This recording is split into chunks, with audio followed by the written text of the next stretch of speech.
Tonight, a little boy killed at Rockhampton Showgrounds. The halfway mark reached on repairs to Rocky's largest reservoir. Social housing waitlists surge in central Queensland. And a big hand for teachers in next week's state budget. This is 7 News with Brough and Joanne Desmond. Good evening. Thanks very much for joining us. Good evening.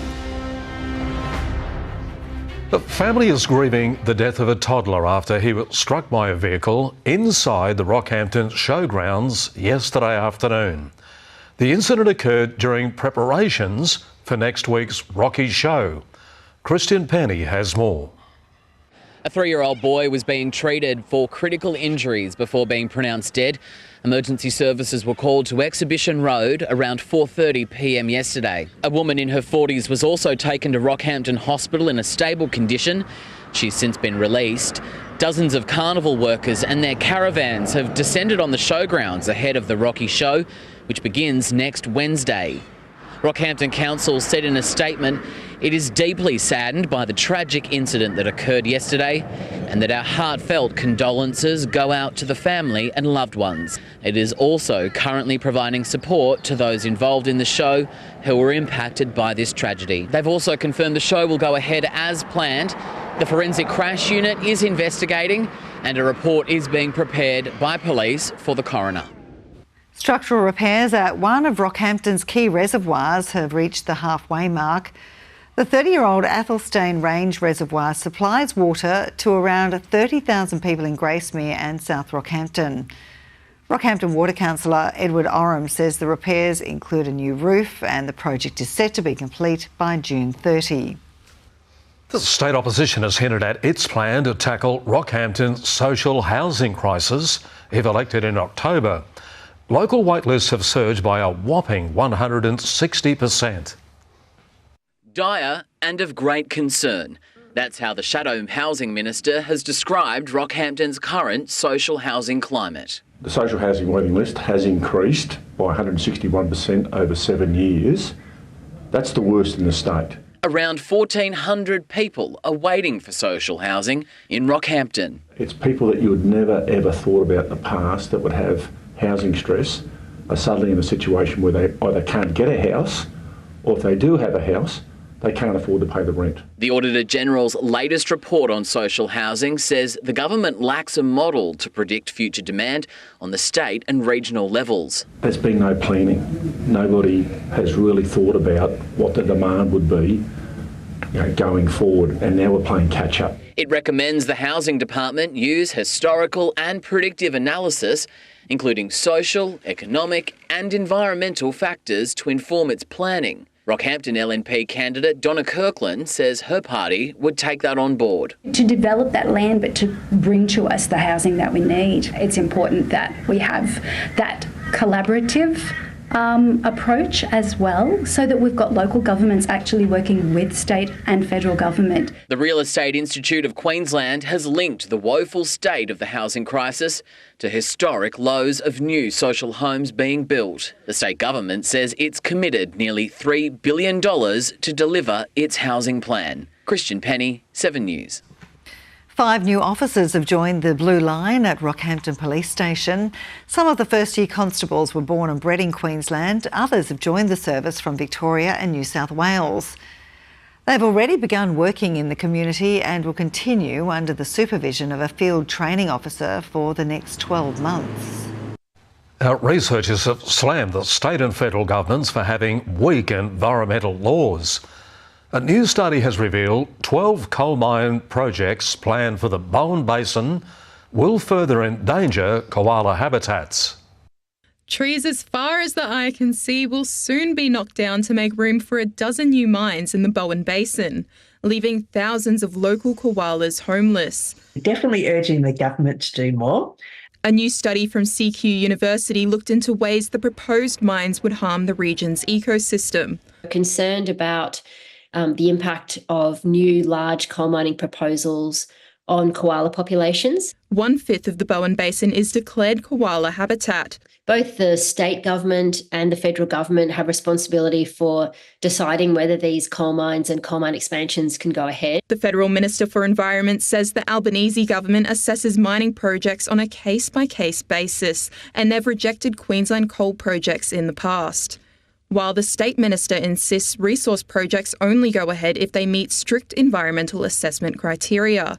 But these researchers aren't convinced. It's fairly clear that the Bowen Basin has had its koala habitat reduced. The Olive Downs complex has a dedicated koala clinic with veterinarians to help limit its impact on the environment. All meetings where we have international delegates, the highlight is cuddling a koala. They are so important for our international reputation. Georgie May Walker, 7 News. The state government has announced a record spend on education will be included in next week's budget. The multi-billion-dollar plan includes subsidised housing to attract more teachers to the regions.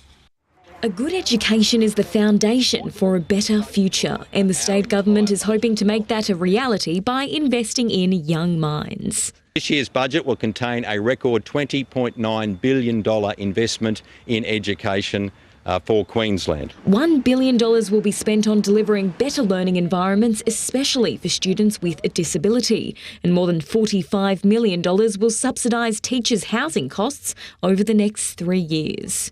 We're also doing more to recruit and retain teachers, particularly in remote and regional parts of Queensland. $15 million will go towards the school and community food relief program starting from term 3. We had our first school lunches task force meeting today, working out how we can make sure that no child starts their school day hungry. The Shadow Education Minister says if the LNP wins the October election, it will prioritise a behavioural management framework. Providing better resources for our teachers, restoring standards and accountability, and also implementing a zero tolerance approach when it comes to violence in our schools. Tiani Reid, 7 News. A new study from the Commonwealth Bank has revealed the number of Queenslanders moving from metro to regional areas has hit a 12-month high. Numbers have surged during the first quarter of this year to 20% higher than before the pandemic. The Regional Australia Institute says the figures prove more city slickers are seeking a regional lifestyle. Australia's economy is a heartbeat away from recession. New figures today show it grew just 0.1% in the March quarter. Well, outside of the COVID pandemic, this is the slowest economic growth the nation has seen since the early 1990s recession when Paul Keating was Treasurer, then Prime Minister. Growth for the 12 months to March, just 1.1%. Household spending grew by just 0.4% at the start of the year. Families prioritising essential bills like electricity, health, rent and food. And people are saving a lot less than they were before the pandemic. The Treasurer, Jim Chalmers, points the finger at higher interest rates. The opposition says he's mismanaging the economy. These numbers show that we got the budget exactly right. This is a justification for the government's approach to fighting inflation without smashing the economy. There's a whole generation of Australians who've never seen anything like this. The Reserve Bank Governor fronted senators this morning for budget estimates. Michelle Bullock admits the economy is weak and is not ruling anything in or out when it comes to interest rates decisions. We're forecasting that inflation will come back into target at the end of 25. If it turns out, for example, that inflation starts to go up again, or it's much stickier than we think, we're not getting it down, then we won't hesitate to move and raise interest rates again. The Reserve Bank Board's next rates meeting is June 18. Well, ahead tonight, thousands of divers unite to protect the Great Barrier Reef. And Frenchville Sports Club unveils its new solar-covered car park.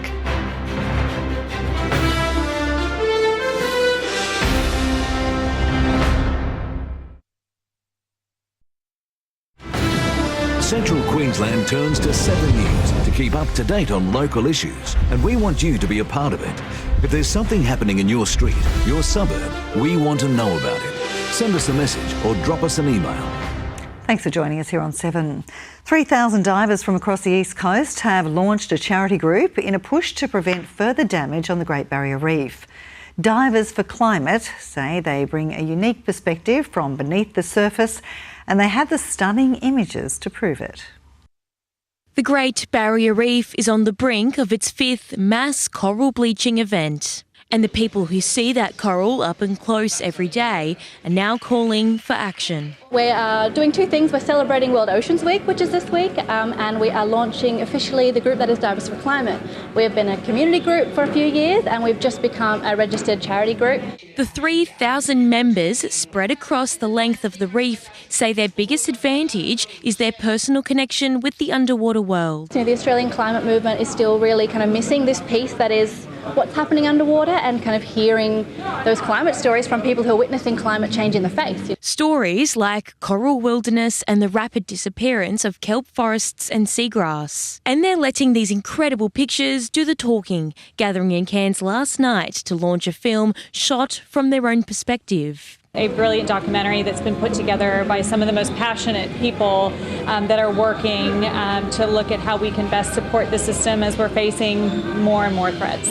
Hundreds of ocean lovers came to donate to the new charity and raise awareness. Everyone who was part of this film and everyone who will be watching this film will have gained an emotional connection at some point, a true passion and love for the reef.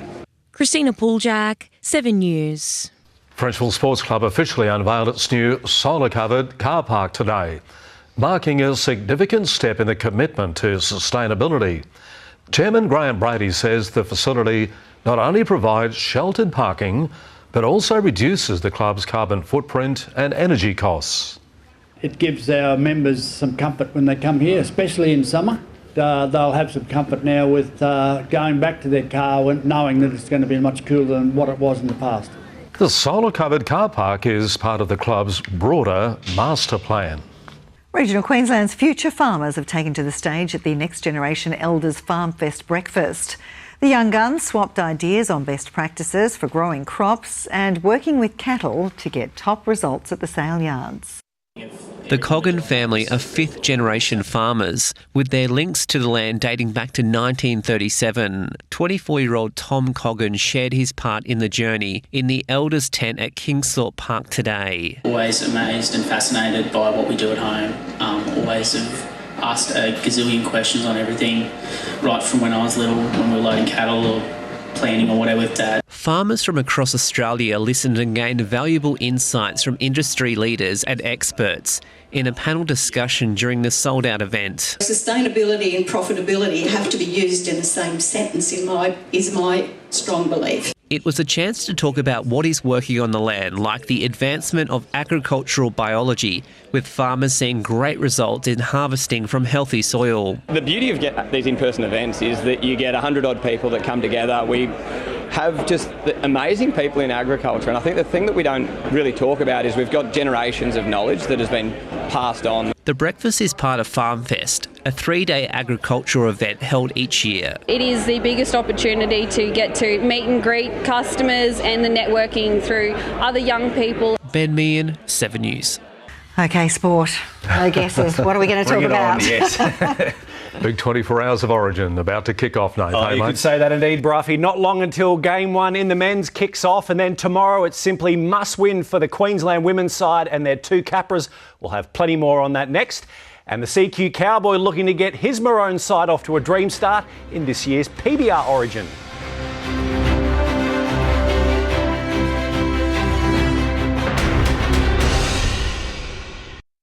Stream 7 News anywhere, anytime, live and on demand on 7plus. And with 7news.com.au, you'll know the news now. And welcome back. Well, the men's State of Origin series will kick off in just under 2 hours in Sydney, where our Queenslanders are the slight favourites to take out the opening match. Tomorrow night, it's must-win for the Maroons women in Newcastle, and a CQ Capras debutante is ready to help level the series. While the men prepare to run out at Accor Stadium tonight, the women's preparation for tomorrow's sellout in Newcastle couldn't have been better. It's been great. We've been up in Queensland where it's a lot warmer than here, so I can't complain, but the prep's been great. CQ's Tamika Upton will need to inject herself more if the Maroons are to get across the line tomorrow. I know how Tamika works and I know what she needs, so my job's made a lot easier when she's at fullback. So, I know what she needs, and we've had a very good week together and good discussion since game one. Upton returns to a home away from home in Newcastle and will be looking for support from the Novocastrians. Meeks, having been a Knight for a number of years now, and a couple of girls that have played for the Knights, they know exactly how supportive the Newcastle crowd actually are. It is a different 17 that will run out tomorrow, with Norris ruling out any last-minute changes. Well, that's what it says on paper, doesn't it? So, we've got, Emma Packy comes into the mix as our 17th player, Sienna in 13, Ali back at 7. Meanwhile, as the men's sides get ready to run out in Sydney, assistant coach Josh Hannay has reminded the state just how much wearing the jersey means to the players. Every one of them wants to go out tonight, and will go out tonight and die for the jersey and die for the state. I know that they're strong words, but that's literally how our guys feel about representing the people of Queensland. Our connection to state is our superpower. It really is. Brad Villiers, 7 News. And the State of Origin action rolls on this weekend, but this is the four-legged kind, with this year's PBR series to begin in Brisbane. Queensland will be led by CQ's Macaulay Leather this year. He's taken over the captaincy from Claremont legend Aaron Klyer as the Maroons look to retain the title. The Origin excitement continues with the PBR this weekend, and Josh Maguire is a man who knows it all too well. How good is Origin week? I'm here in Brisbane. Get to watch the boys go around tonight, but then I get to watch the real toughest test, and that's the Origin on the dirt, which is Saturday night, where we take on New South Wales. The Cowboys have come together and have really embraced the team's aspect of the Origin concept. It's an opportunity for our guys. Obviously, it's individual sport usually, but obviously the opportunity to put on a maroon jersey and then the opportunity to work as a team is it's amazing. The Maroons go into this series as the red-hot favourites. Queensland have dominated the last 4 years, but New South Wales are the underdogs, and whenever you have that underdog tag in Origin, it just kind of makes you grow an extra leg or hold on that extra second. The Queenslanders have a new leader, with Calliope's Macaulay Leather taking over the captaincy from Aaron Klyer. Macaulay's come in as captain. Obviously, Aaron's moved on for this year. He's letting the body have a rest.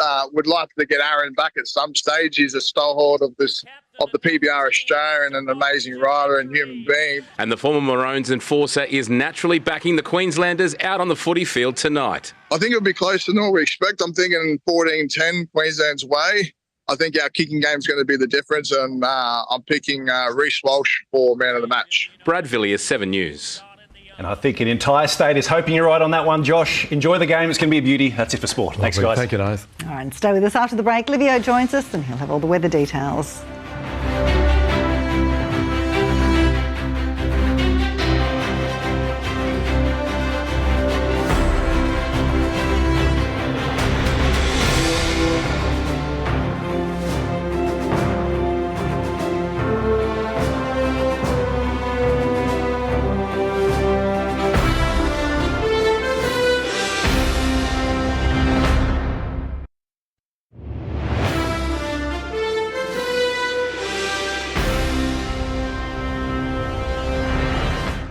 Well, good evening. Livio Regano with tonight's weather. Generally very pleasant today across Queensland, despite increasing cloud over southern inland areas, culminating in some showers on the Darling Downs.